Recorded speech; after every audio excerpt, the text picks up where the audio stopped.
Hi guys! Kumusta na kayo? So, ako nga pala ulit ito, si Hever Samson, ang inyong gwapong teacher. So, for this video, we will be discussing the limit laws.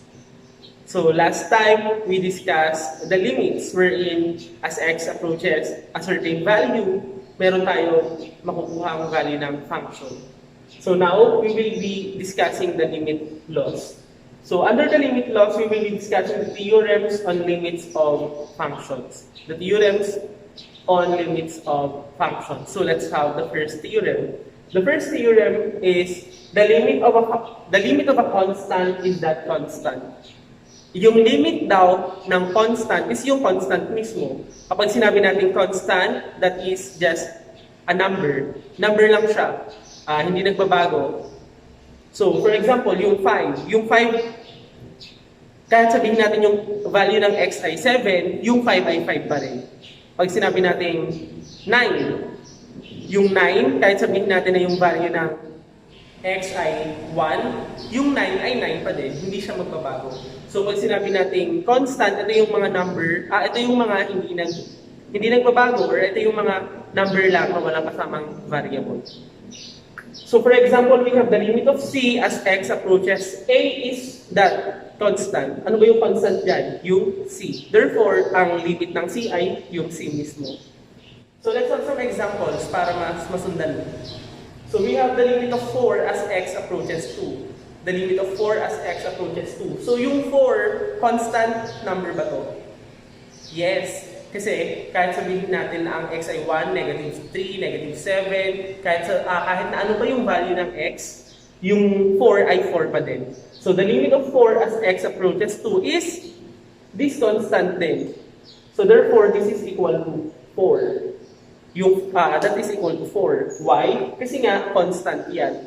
Kahit na yan yung x natin is approaches 2, 3, 4, or kahit anong number, yung 4 ay 4 pa din.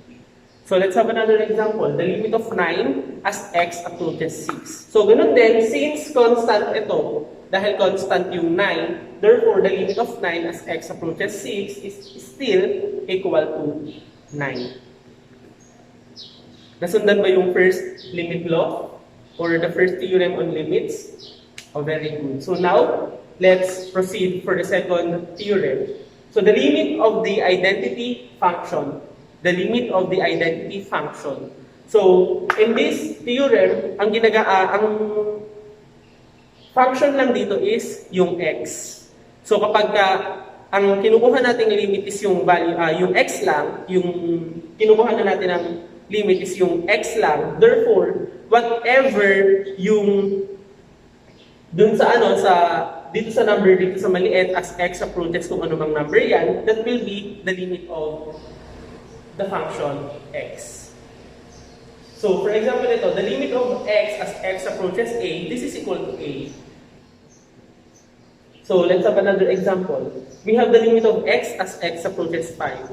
So, the limit of x as x approaches 5. So, kahit anong gawin natin, from the left of the line number and from the right of the line number, as x approaches 5, papalapit lang sa 5 yung value ng f of x natin. Therefore, this is still equal to 5. Yung dito sa nasa baba.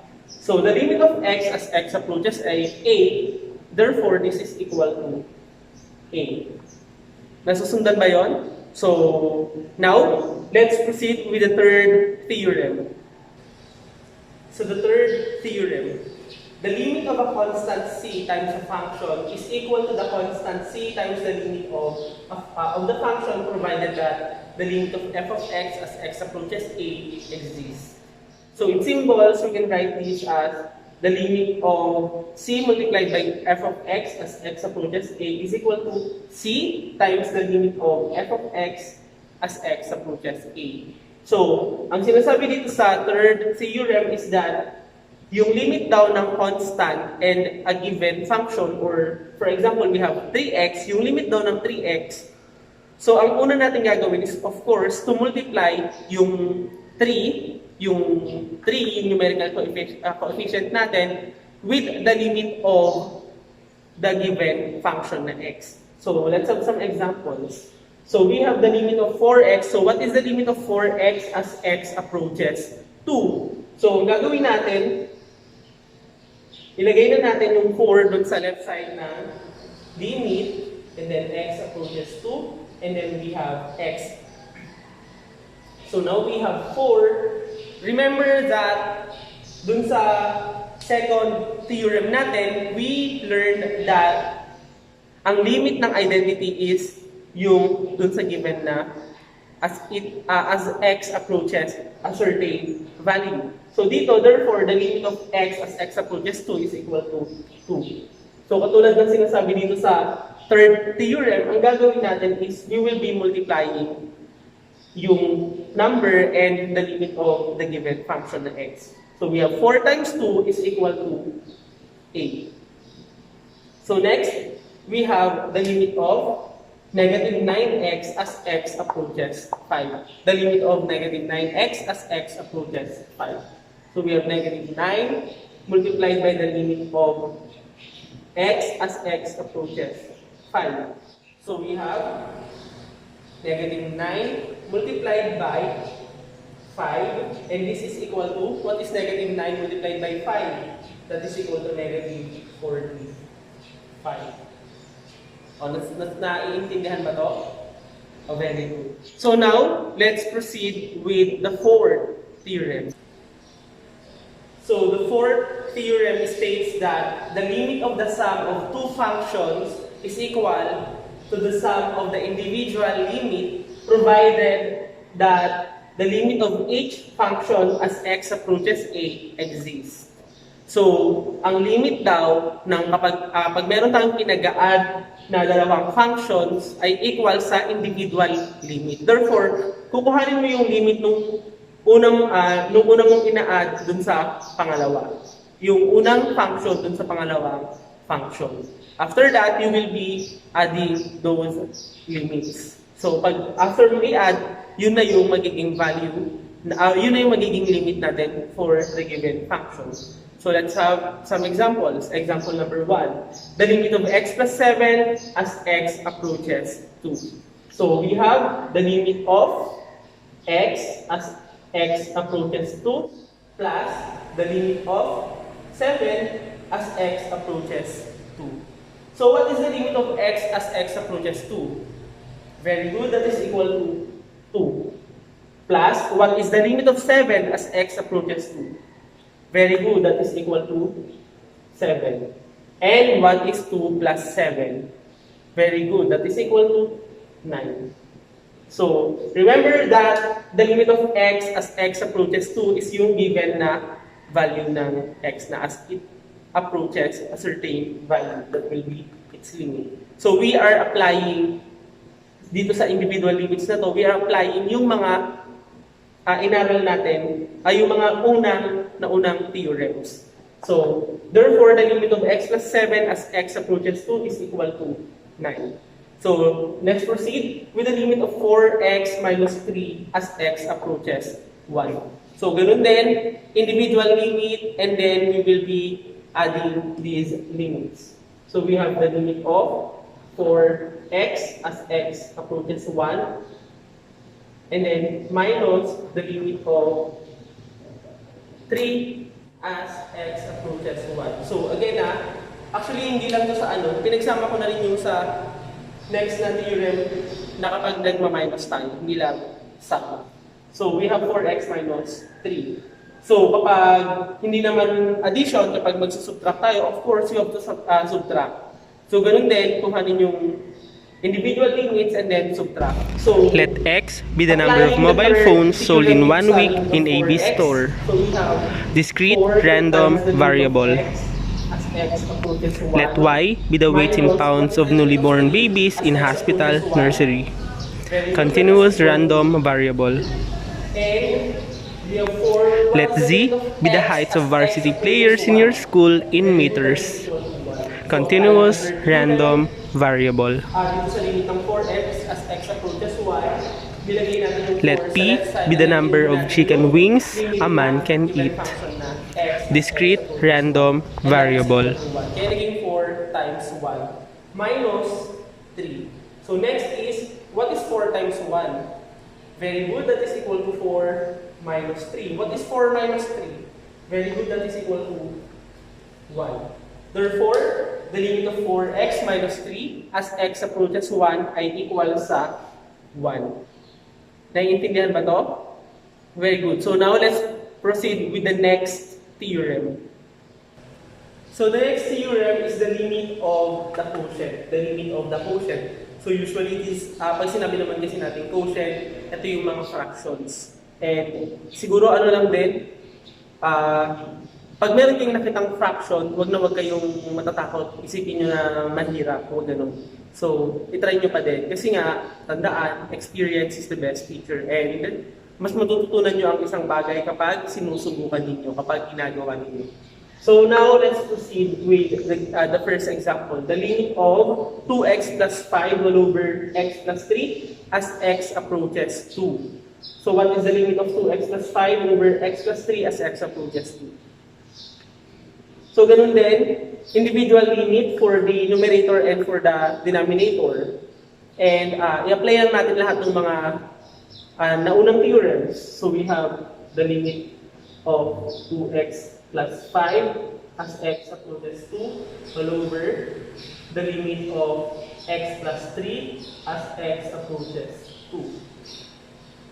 So we know that the limit of 2x plus 5 as x approaches 2 is, so usually ang ginagawa lang natin is to substitute the value of x with the given value of x doon, kung ano yung ina-approach niya. So we have 2 multiplied by 2 plus 5 all over 2 plus 3.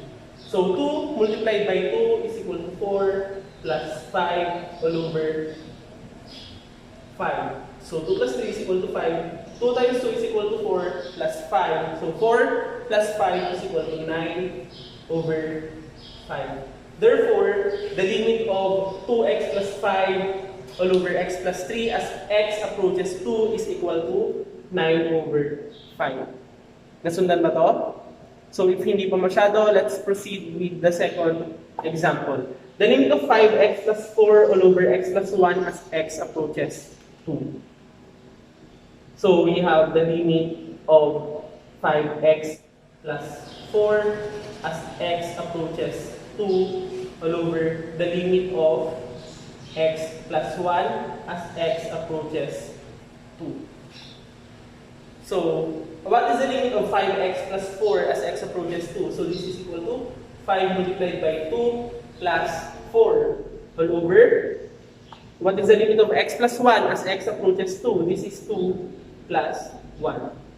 So, what is 5 multiplied by 2? That is equal to 10 and then plus 4 all over. What is 2 plus 1? That is equal to 3. So, now what is 10 plus 4?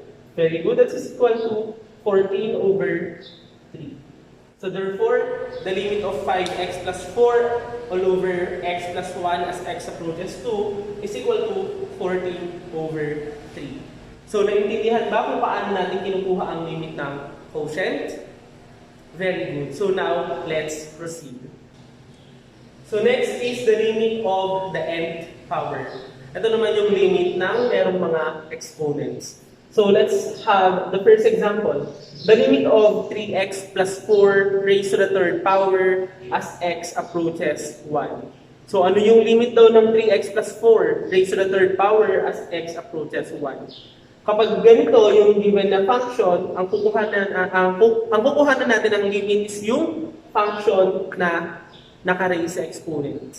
So here is we have the limit of 3x, the limit of 3x plus 4 as x approaches 1 raised to the third power. Raised to the third power. So what is the limit of 3x plus 4 as x approaches 1 raised to the third power? So we have 3 multiplied by 1 plus 4 raised to the third power.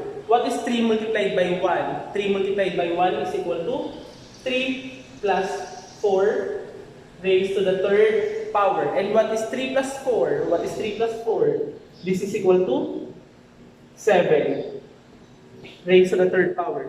And what is 7? What is 7 cube? What is 7 cube? This is equal to, what is 7 cube? This is equal to 343. So again, the first thing we did is to solve for the limit ng given function, and then tsaka pa lang natin siya i-raise dun sa exponent niya. So let's have the second example. The limit of 4x plus 9 squared as x approaches negative 3. The limit of the quantity 4x plus 9 squared as x approaches negative 3. So we have the limit of 4x plus 9 squared as x approaches negative 3. So we have 4 times negative 3 plus 9 squared. What is 4 multiplied by negative 3? What is 4 multiplied by negative 3? This is equal to negative 12 plus 9 squared. And what is negative 12 plus 9? What is negative 12 plus 9? This is equal to negative 3 squared. And what is negative 3 squared? Negative 3 squared is equal to positive 9. Therefore, the limit of the quantity 4x plus 9 squared as x approaches negative 3 is equal to positive 9. Nasusundan pa ba yan? So, very good. So now, let's proceed with the next theorem. So next theorem, the limit of the nth root. The limit of the nth root. So for this, we have the, let's have one example, the limit of the cube root of x squared plus 4 as x approaches 2. The limit of the cube root of x squared plus 4 as x approaches 2. So we have the limit of x squared plus 4 as x approaches 2, and then we have the cube root. Kuhanin natin yung limit nung radical, yung nasa loob ng radical symbol natin. So now, what is the limit of x squared plus 4 as x approaches 2? So we have the cube root of 2 squared plus 4. 2 squared plus 4. So this is equal to the cube root of, what is 2 squared? This is equal to 4 plus 4. We have 4 plus 4. And then, what is 4 plus 4? This is equal to the cube root of 8. So now, what is the cube root of 8? What is the cube root of 8? Very good. That is equal to 2. Bakit siya equal sa 2? Kasi nga, 2 multiplied by 2 multiplied by 2 is equal to 8. So 2 times 2 times 2 is equal to 8. So, next, let's proceed with the next theorem. So next is, if f of x in the given function is a polynomial function and a is a real number, then the limit of f of x as x approaches a is equal to f of a. So, kung mapapansin ninyo sa mga naunang examples natin, usually, parang nagsasubstitute lang tayo ng value ng x. Pag pinalitan mo yung value ng x, yun na din yung limit niya kasi halos ganun. So, for example, to prove this, let's have this example. The limit of 2x minus 8 as x approaches 5. So, we have 2, and then the limit of x as x approaches 5 plus the limit of negative 8 as x approaches 5. So we have, what is the limit of x as x approaches 5? That is equal to 5. So we have 2 multiplied by 5. And then, what is the limit of negative 8 as x approaches 5? So this is plus negative 8.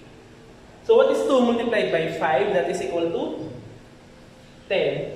And then plus negative 8. What is 10 plus negative 8? This is equal to positive 2. So yung limit yung limit ng 2x minus 8 as x approaches 5 ay equal sa 2. So now, tignan naman natin if we will be substituting the value of x with a given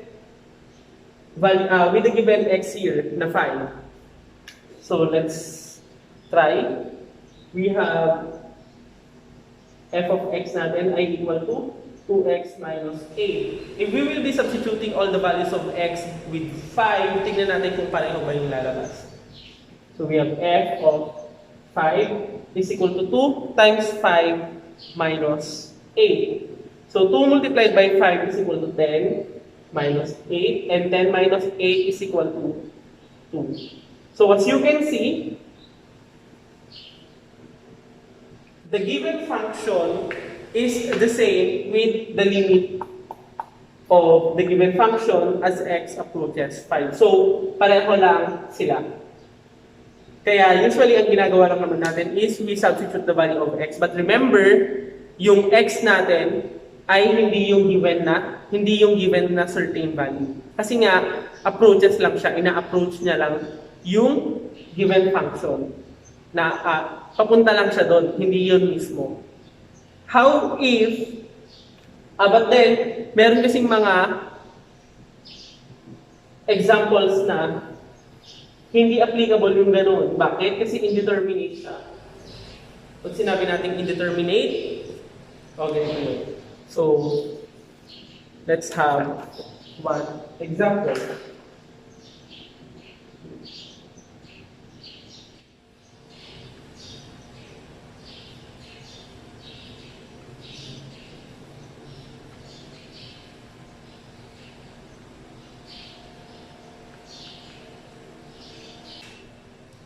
So, we have here the limit of x squared minus 4 all over x minus 2 as x approaches 2. So, let's get muna yung sa, if we will be substituting the value of x with 2. We have f of x is equal to x squared minus 4 all over x minus 2. If all the values of x ay gagawin natin 2, tignan natin ito ano mangyayari. We have f of 2 is equal to 2 squared minus 4 all over 2 minus 2. 2 squared is equal to 4 minus 4. 2 minus 2 is equal to 0. And this is equal to 0 over 0, which is considered as indeterminate. So, now, how are we going to solve for, or how are we going to find for the limit of this given function as x approaches 2? So, one thing is that we have to simplify the given function. Tandaan na, hindi natin pwedeng i-substitute, kung yung sa mga nauna, kahit i-substitute lang natin, makukuha natin yung value ng yung limit niya. For this example, hindi tayo pwedeng mag-substitute. Hindi natin pwedeng i-substitute yung x ng kung ano man yung given dito. So, ang gagawin natin is we have to simplify the given function. So, we have the limit. So, what are the factors of x squared minus 4? So, if a-factor natin yan, magiging x plus 2 multiplied by x minus 2. X plus 2 multiplied by x minus 2 all over x minus 2 as x approaches 2. As x approaches 2. So next is, as you can see, we have the quantity x minus 2 sa numerator, and we also have the quantity x minus 2 sa denominator. And from that, we can simply cancel yung dalawang yan. And of course, anong matitira dyan? We have the limit of x plus 2 as x approaches 2. So now, we will be solving for the limit of this. And this is equal to